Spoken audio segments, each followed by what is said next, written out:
Please be joined, though, right now on the Mercedes-Benz Vans phone line by a guy who's in his 7th year as the head football coach at Tulane. Green Wave off to an 8-1 start this season. Coach Willie Fritz is with us. Willie, Tom Pelissero here. How's life in the Big Easy for you? Oh, it's going great, and I appreciate you having me on, Tom. Thank you. So just 20 years ago, I know that's before your time at Tulane, but there was discussion about shutting down that program, dropping down a level. The Board of Trustees had to save it. When you guys are rolling like you are right now, what's the level of excitement around that program that you're hearing from fans and boosters and obviously in your own locker room? Well, everybody's very excited in the city and here on campus. You know, we've only got about 8,000 students here, and I think in our last home game we had about 4,000 students at the ball game. So quite a few were out there. They were loud and proud. You know, I've had more people in the city tell me they're coming to the game. We had the all-time best attendance at a game, our last ball game, and hopefully going to be able to break that tomorrow. But everybody's very, very excited. So for people who don't see a lot of Tulane games, what's this team all about, Willie? What's the vibe of this team? You know, I think we do a great job playing complementary football. We run and pass the ball, I think, equally well. And defensively, we're doing a super job keeping the big plays away from us. We're staying, behind everything and tackling and playing with great leverage. And we're one of the top defensive teams in the country and doing a nice job in the kicking game. You just don't know which area is going to influence the game the most each weekend. A couple games we played, it's been offense, a few defense, and few of them even in the kicking game. So just a good overall team. We're very experienced. I counted up the other day, I think I got 19 guys who've already graduated for us. So we got a lot of vets, guys that have been here for 4 or 5, and I even got a guy who's been here 6 years. So it's a good veteran leadership. And for the most part, same guys we had last season. They just did a great job of, buying into what we were wanted to accomplish this season in the off-season program, in the summer, and preseason camp. So a lot of quality veteran leadership. You talk about those guys who have, 19 players who have graduated. That seems to be a trend across, a lot of programs in college football. I was at the Duke game a couple of weeks ago, and they're playing a bunch of, 24-year-olds against another team's 19-year-olds. How does that just impact the game itself when you've got some of those really veteran players with the, the additional eligibility from the COVID years?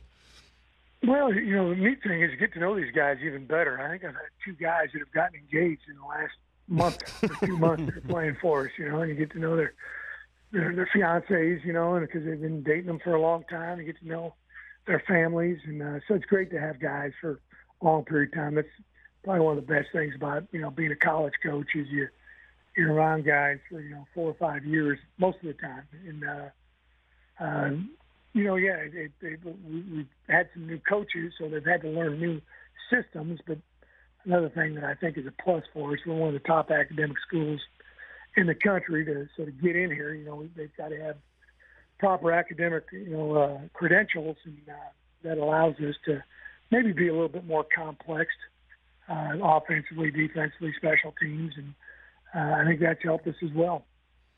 I was texting with an NFL scout this morning about your quarterback, Michael Pratt. He's got some unique athletic tools to him that potentially could translate. Just tell me about him as a guy and a quarterback. Well, he's about 6'2", 215, good speed, highly competitive. Loves practicing. We just got off the practice field a few minutes ago, and we're trying to slow him down on Fridays. Everybody's got these GPS harnesses they wear for practices, and it calculates how many yards you ran and what speed and all that stuff.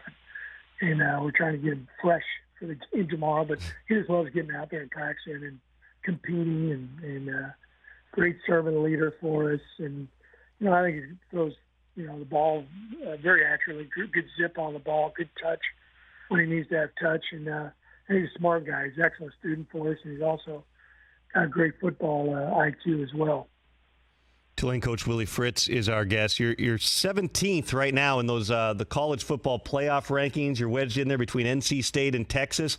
Should you be higher here, Willie? Are we getting a little bit of Tulane disrespect?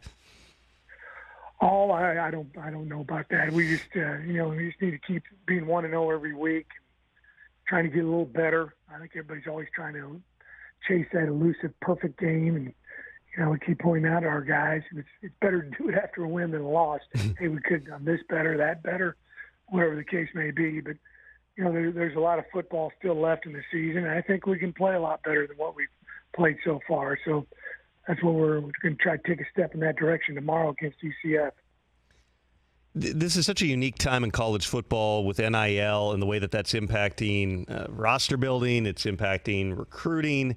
How does a program like Tulane sustain when you've got, you can recruit guys, but you've got multiple transfer windows after the season and then again after spring ball, and anybody who's an underclassman who plays well, that there's potentially, offers out there for them to go play elsewhere. I know you've got a unique academic element to it at Tulane, but how do you sustain success at a program like that?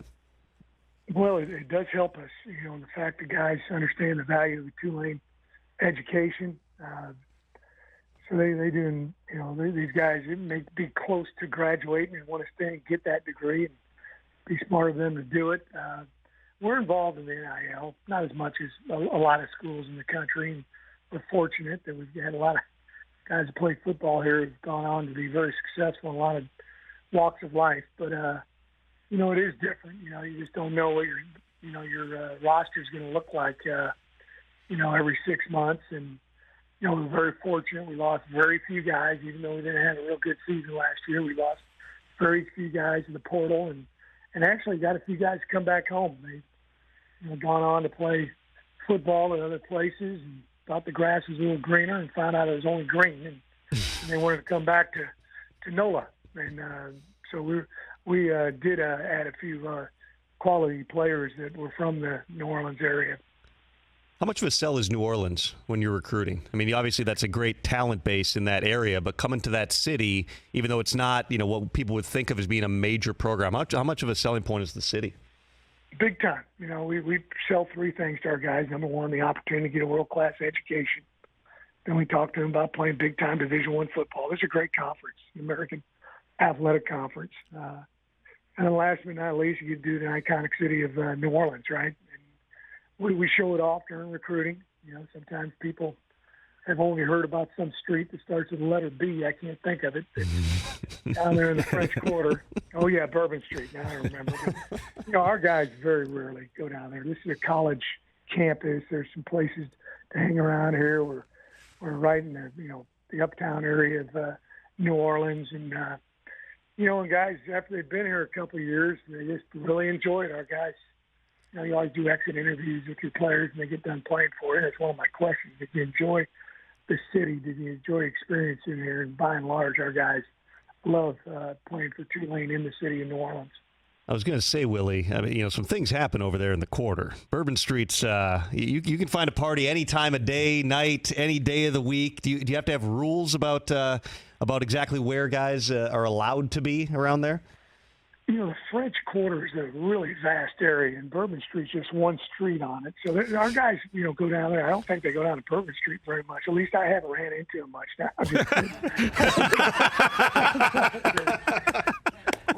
Only time my wife and I ever go down there is when we have guests from out of town. And they want to go down to Bourbon Street. But I don't think they go down there much. We've got a lot of other places that are more, geared towards college students. And, and I just don't have very many issues here with our guys off the field. My dad used to always tell me, hang around with smart guys, do as many dumb things as dumb guys do, right? So we have a lot of smart guys that do a great job of, having fun, but, the right kind of fun. So I imagine when you're having success like this, Willie, and there's coaching changes elsewhere, a program like Nebraska opens up, you're going to get questions in your press conferences about it. Your agent might be getting phone calls about it. How much of it all do you pay attention to anything going on across the college football landscape with regard to your own career? I've been, a good trait that I have is I'm able to zero in on the task at hand. And our players have done a good job of that. And we've kind of gone with this slogan of 1-0 since we got beat a few weeks back. And, that's what we're looking at. And we know we can't just roll the ball out there and with people. We got to prepare all week. And we got to, flip the switch on game day and when the ball's kicked off and the same thing for the coaches, and especially the head coach. UCF's no joke. I mean, it's going to be a test for you tomorrow. What's the key to victory there? Oh, we talk about playing to win all the time. Winning the turnover takeaway margin. I've been head coach now going on 30 years, I guess, and we've been +1 or better in turnover takeaway margin. We went over 90% of our games, and playing solid in the kicking game. And we talk about wave don't beat the wave. We just trying to eliminate those pre-snap, post-play penalties you see happen all the time that anybody can call in the stands. And may not know much about football, but they can make that call. So, if we can play that disciplined style of football, which we've done a nice job of so far this season, I like our chances. But we're playing a quality team in UCF. Coach Malzahn and his staff, they're really dialed in and been playing well here last few weeks. So it's going to be a tremendous challenge for us. Most talented team we've played up to date so far. 30 years as a college football head coach, man. I don't know how you still have the energy for this thing. Oh, I love it. I enjoy it. It's, I get to do this. I always tell my guys when they start talking about their, job when they graduate from Tulane, find something you have a passion for. If you have a passion for it, you're not going to feel like you're working. I've always felt like this is my calling, and I just love coaching, and I very seldom do I. My wife always says, "How come you always beat the alarm clock up in the morning?" I'm excited to go to work every day, and so I enjoy coaching. Hopefully, I'm going to be doing it another 20 years. I don't have that problem, Willie. I have the 5 different alarms set, and I'm silencing them one by one until my wife finally goes, "What are you doing? Get out of bed. You've had 4 different alarms go off." Willie, best of luck to you coming up this weekend against UCF and the rest of the season, man. We really appreciate the time. Hey, thanks for having me on. Roll Wave.